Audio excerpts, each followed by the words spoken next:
leader, the building block that you need for successful projects is dedication. And I think what left my father to be so successful in his leadership was his dedication to the community, and especially to the Lebanese community. His dedication stemmed from being a child in Lebanon, working with his aunt as an adjuvant, an accessory to his aunt Kishik, who was able to spy on Israel, was dedication. Dedication to his family, dedication to his profession. I would call him an innovator because he's always finding ways to make things better. And if the system doesn't exist, he'll create it. Life is evolving. He's not stuck in the past. He's always moving forward. He's genuine. He's giving with his time. He's a true chesed shel emet, as they say. He gives without really wanting to get anything in return.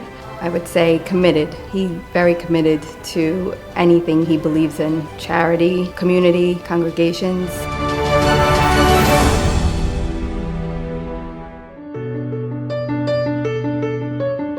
My father was born in Lebanon. From there, he was trained, so to speak, under my grandfather to help the community. And I think from then he wanted to do medicine. To do medicine in Lebanon as a Jew was a very difficult task. He trained in France. He took his values that Lebanon cultivated him with, and he was even a leader back then. From there, he went back to Beirut, found it to be more probably prudent to leave Lebanon at that juncture. He remembered that he had a friend, Nathan Hassan, who was working for Safra, and he was in New York, so that's where you're gonna go. They actually applied for visa. After the visa, they were able to start requesting his parents to come. So slowly they got them out of Beirut at that juncture. He set up shop in Brooklyn, New York. His leadership history, so to speak, started in France. Also involved in many things in Beirut. Since then, he came to New York. Marvin Azrak and Nuri Dayan and the leadership of Ahiezer, the Maslitans, they took him in. And Nuri Dayan was, I think he claims him to be his mentor, became vice president under Marvin Azrak at the time. The Lebanese community wanted them to create another Lebanese shul. So they took him out and he went all over the world to make sure that everybody knew about the shul, that it had ties to the culture and to the traditions of Lebanon. And next thing you know, SSC was built.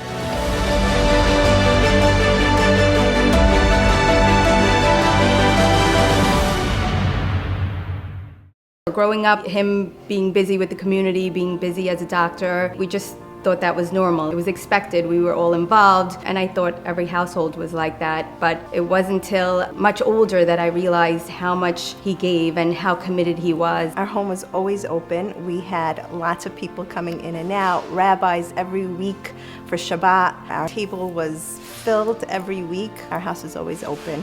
Growing up, we were lucky to have parents like ours.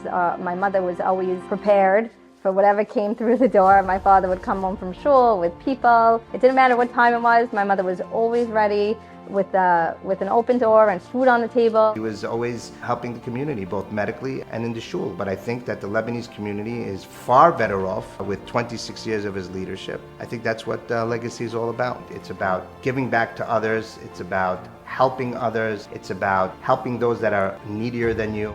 I'm very lucky to have my father-in-law as my father-in-law. He has been consistent in everything that he does. I have one son, and I hope that he'll be even 50% of what my father-in-law is. The traits that I take on to show my children is passion. To get you through what it takes to complete a project is something that he emulates, and that's just something that I want my children to do.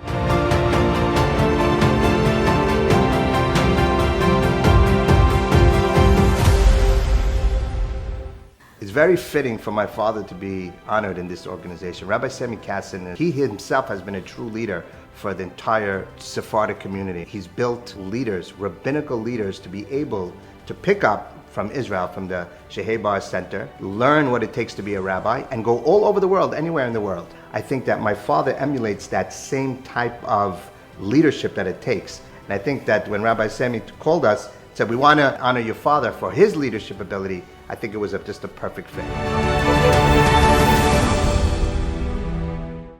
Dad, I want to thank you for giving us the building blocks to become strong leaders. I appreciate everything you did for us and our family. I'll never forget the dedication in treating my mother when she was sick, and it's a lesson for all of us. We love you. Grandkids look up to you. I thank Hashem every day for you to be my father. Dad, I love you. You're a huge inspiration, and I am so lucky that I get to learn from you every single day. Pa, I just want to tell you thank you. I love what you taught us, you and Mom. I learned so much from you. I learned what it is to really give to your other half, to your community, and to your children. I really want to thank you for everything that you've done for us growing up and even now. Thanks, Pa, for being there for us. We're so lucky to have you as a father.